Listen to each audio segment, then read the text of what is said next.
Кыргыз Республикасынын жогорку сотунун судьялары өнүк укугу боюнча эл аралык уюмдун өкүлдөрү менен жолугушту.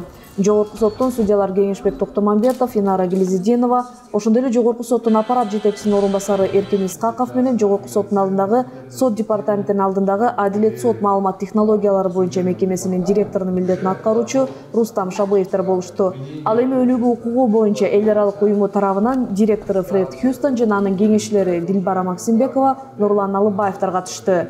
Айдилоо уюмунун башчысы USAID-тин сотко ишеним программасынын колдоосу алдында жүргүзүлүп жаткан иштер турасында жана аталган долбоор ушул жылдын күз айларында соңуна чыга тургандыгын билдирди.